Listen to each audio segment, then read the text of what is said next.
계속해서 느헤미야서의 말씀을 살피고 있는데요. 지난 시간에 살폈던 느헤미야 3장에서는 실제로 성벽 수축에 참여했던 수많은 사람들의 이름과 또 그들이 담당한 지역에 대한 아주 자세한 기록을 우리가 볼 수 있었습니다. 그 말씀을 통해서 하나님의 역사에 동참하는 것이 얼마나 영광스러운 일인가에 대해서 함께 살펴보았습니다. 오늘은 성벽 건축의 과정에서 만나는 대적자들의 방해, 또 그것을 어떻게 극복하고 돌파하는가에 대한 이야기를 함께 나누게 됩니다. 이 말씀을 통해서 우리의 삶에도 찾아오는 여러 가지 대적들의 방해, 또 그러한 문제 가운데서 어떻게 우리가 그 문제들을 해결해 나갈 수 있는가를 오늘 말씀 가운데 발견하시는 저와 여러분들 되시기를 주님의 이름으로 부탁드립니다. 그동안 이야기에서 보셨던 것처럼 느헤미야는 자신이 하나님께로부터 받은 소명, 예루살렘에 무너진 성벽을 다시 재건하는 일을 진행시키는 중에 있습니다. 그 모든 과정에서 느헤미야는 때마다 시마다 기도하는 가운데 무너진 성벽도 살폈고 또 하나님 주신 그 마음을 백성들과 함께 나누었습니다. 그 결과 서로 다른 모든 상황에 있는 수많은 사람들이 하나 되어서 또 역할을 나누어서 협력하여 성벽의 재건이 잘 이루어지고 있는 중이었습니다. 실제로 굉장히 짧은 시간에 이 성벽들이 계속 연결되어 가면서 그 높이가 절반에 이를 정도가 되었다라고 기록하는데요. 우리 6절의 말씀을 함께 읽겠습니다. 이에 우리가 성을 건축하여 전부가 연결되고 높이가 절반에 이르렀으니 이는 백성이 마음 들여 이를 하였음이니라. 아멘. 6절의 말씀을 보면 이 성벽은 지금 다 서로 연결이 되어서 모든 성벽의 이 모양은 잘 갖춰졌습니다. 그리고 그 높이도 이제 얼만큼 올라왔냐면 처음에 지었던 그 성벽의 절반 정도, 한 50%는 이제 쌓아 올린 겁니다. 그러니까 나머지 절반만 이제 좀 더 힘을 내서 쌓으면 이 예루살렘 성벽이 무너지기 전에 그 원형대로 다시 이 모든 것들이 복구가 되는 것이죠. 백성들도 이 일을 함에 있어서 마음을 들여서 최선을 다해 감당했다라고 기록되어 있죠.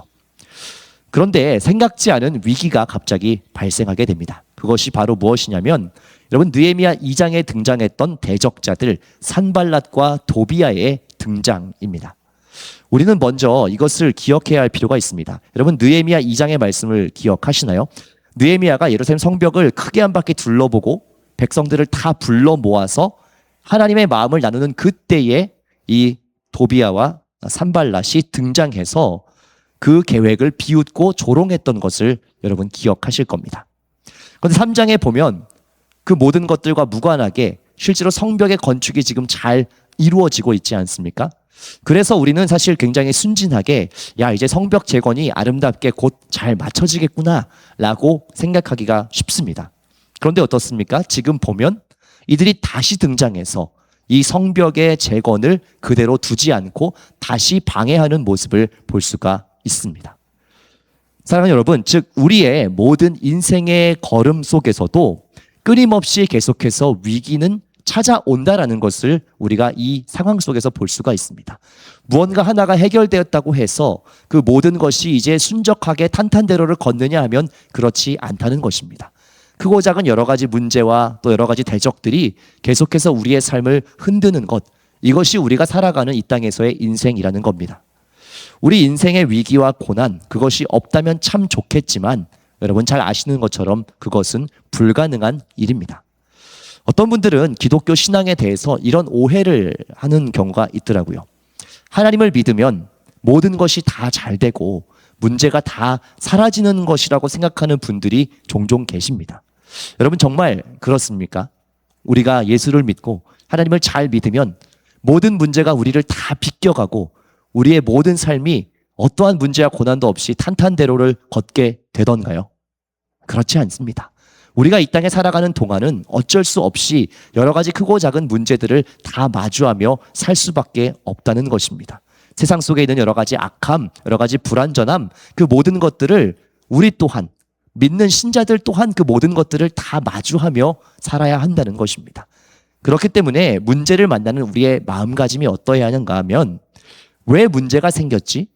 왜 이런 일이 생겼지라고 당황하는 것이 아니라 이 문제를 풀어가실 수 있는 하나님을 바라보며 나아가야겠구나라는 그 마음을 갖는 것이 문제와 위기를 대하는 더 합당한 마음이라는 것입니다. 위기는 물론 우리의 삶에 반갑지는 않지만 사실 신앙의 관점에서 보면 오히려 끝까지 하나님을 바라보며 나가게 하는 귀한 통로이기도 하다는 것을 여러분 믿으시기를 소망합니다. 그러면 지금 산발락과 도비아는 왜 다시 등장해서 유다 백성들을 흔들고 공격하고 있는 것일까요? 아마도 그동안 자기들이 이렇게 영향력을 끼치던 자기의 영역이 침범받았다라고 생각을 했을 겁니다. 그 지역에서 행사하던 지배력, 이 모든 것을 잃어버릴까 봐 두려웠던 겁니다. 그래서 산발락과 도비아는 필사적으로 유다 백성들을 흔들기 시작하죠. 우리 4장 1절부터 3절까지 말씀 함께 읽겠습니다. 산발락이 우리가 성을 건축한 다음을 듣고 크게 분노하여 유다 사람들을 비웃으며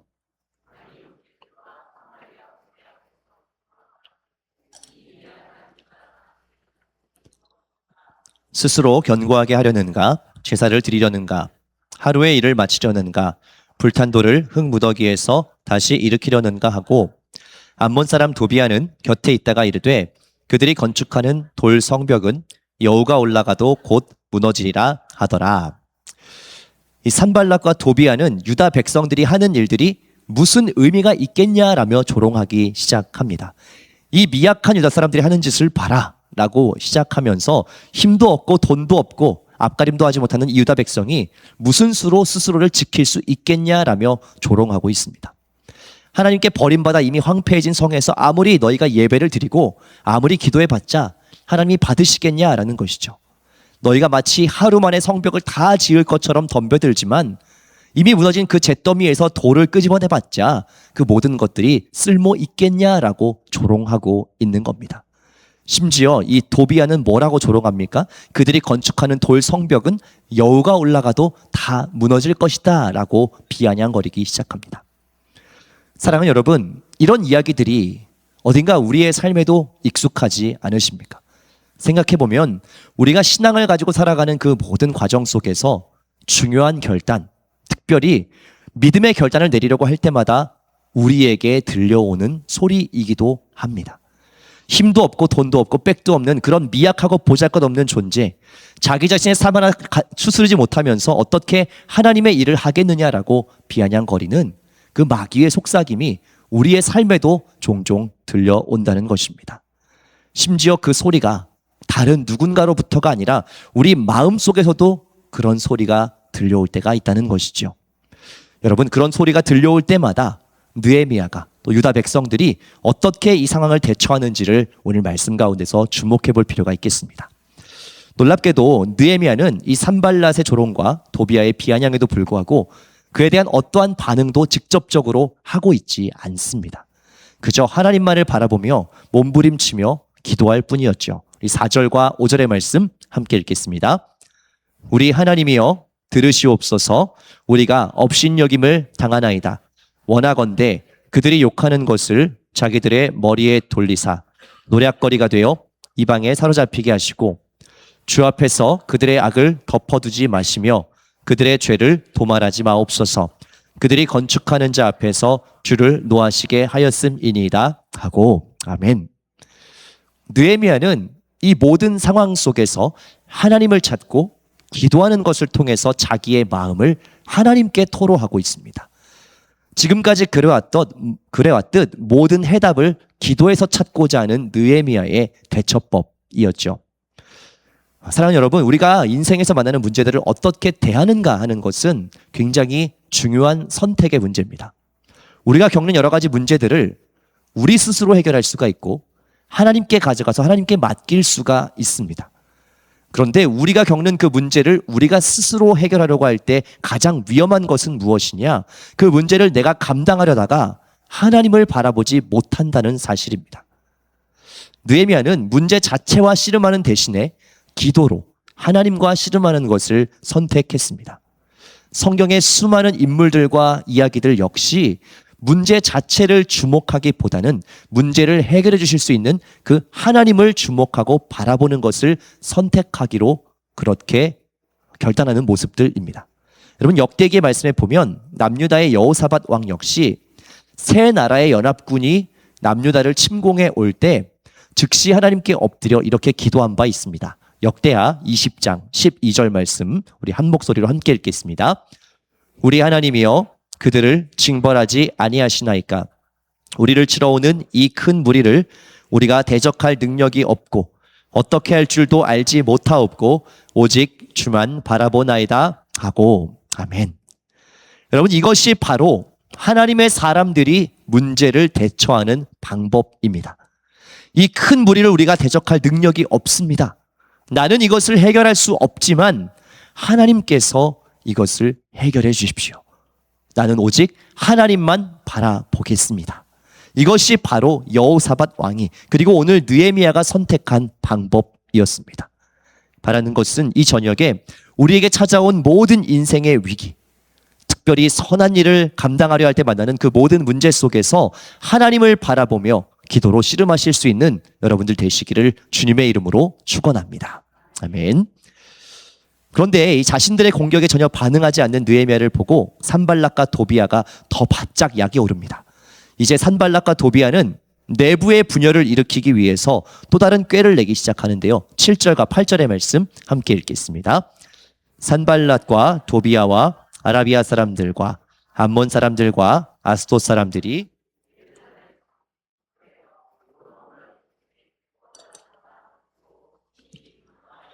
다 함께 꾀하기를 예루살렘으로 가서 치고 그곳을 요란하게 하자 하기로. 아멘. 산발락과 도비아는 예루살렘으로 직접 가서 이제 거기를 치고 요란하게 만들자라고 꾀를 냅니다. 친다라는 것은 외적인 공격이나 협박을 가한다는 것이고요. 요란하게 한다는 것은 내부적으로 동요시킨다라는 것을 의미합니다. 즉 이제는 조롱과 비아냥 말로만 할 것이 아니라 실제로 가서 공격하고 내부의 분열을 일으키자라는 계획이지요. 실제로 이들의 전략은 유대 백성들에게 제법 효과가 있었습니다. 10절부터 12절까지 말씀 함께 읽겠습니다.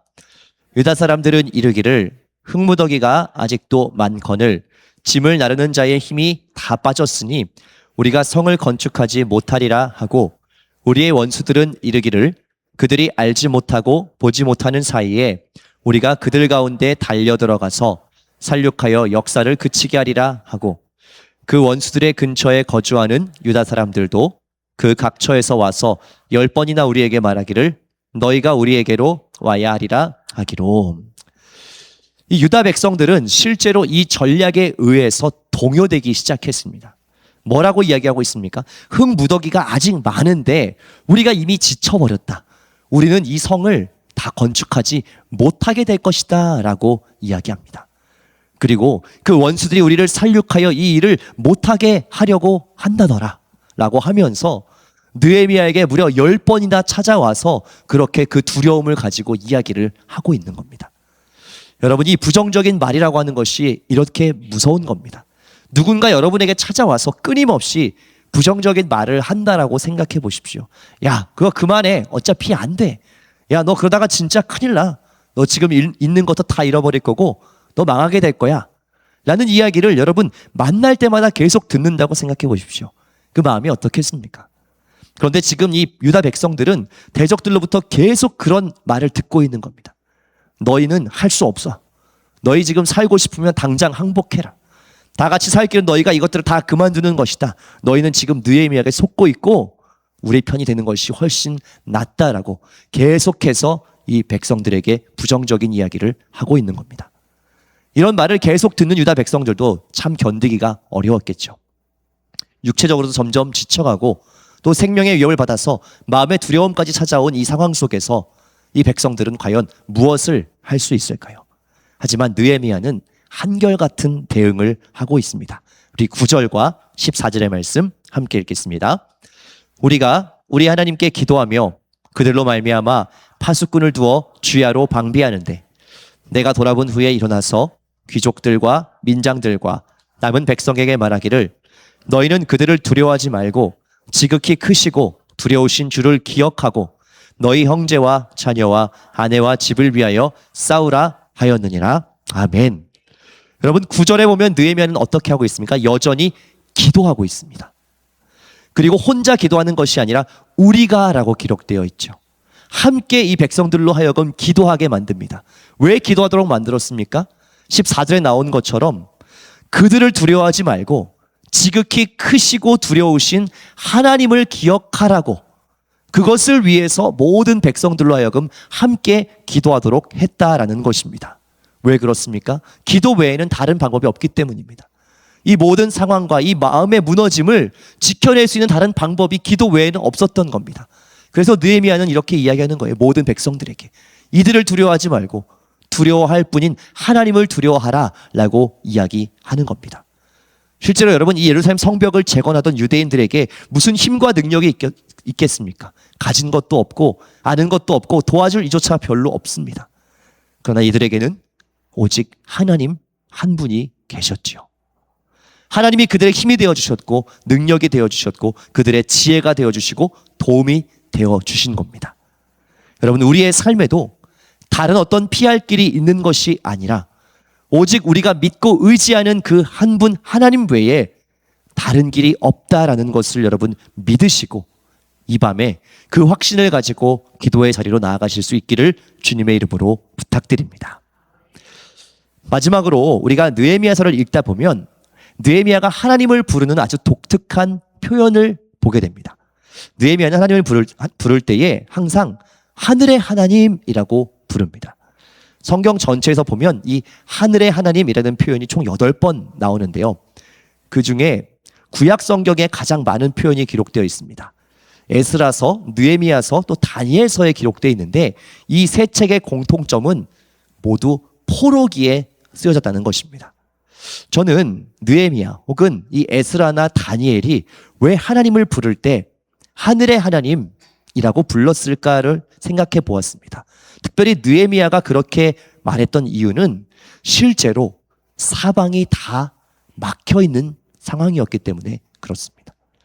7절에 기록된 느헤미야를 공격했던 이들을 잘 보시면 산발랏, 도비야, 아라비아 사람들, 암몬 사람들, 아스돗 사람들, 이 사람들은 실제로 이 사방을 다 둘러싸고 있었습니다. 산발랏은 예루살렘 북쪽 사마리아 지역에 있던 사람이고 도비야는 동쪽 암몬 땅에 살았고요. 아라비아는 남쪽에 있었고 아스돗은 서쪽에 있었습니다.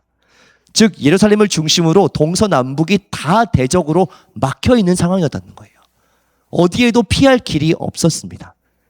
그렇기 때문에 느헤미야가 바라볼 곳은 하늘밖에 없었던 겁니다. 자신이 유다 출신으로서 이 수산궁에 살 때에도 그랬을 겁니다.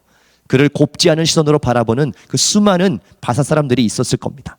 그곳에서도 느헤미야는 항상 하늘을 바라볼 수밖에 없었겠지요. 포로기를 살았던 다니엘, 에스라 역시 마찬가지였을 겁니다. 사랑하는 왕십리중학교 성도 여러분, 우리가 선한 일을 하며 살 때에도 여러 가지 공격과 내면의 분열을 겪을 수가 있습니다. 그럴 때에 우리에게는 기도 외에 다른 방법이 없습니다. 사방으로 우겨쌈을 당했을 그때 모든 것이 다 막혀 보여도 여러분 하늘만은 열려 있다는 것을 반드시 기억하시기를 바랍니다. 길이요 진리요 생명이신 우리 하나님께서 하늘에 계십니다. 그리고 그 하늘을 향해 부르짖는 자의 기도를 들으시고 응답하시고 역사하십니다. 그렇기 때문에 우리는 이 저녁 하늘을 향해서 기도해야 합니다.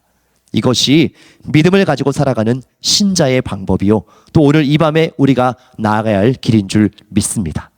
바라는 것은 여러분 하늘의 하나님을 바라보시고 또 하늘의 하나님을 붙잡을 수 있기를 원합니다.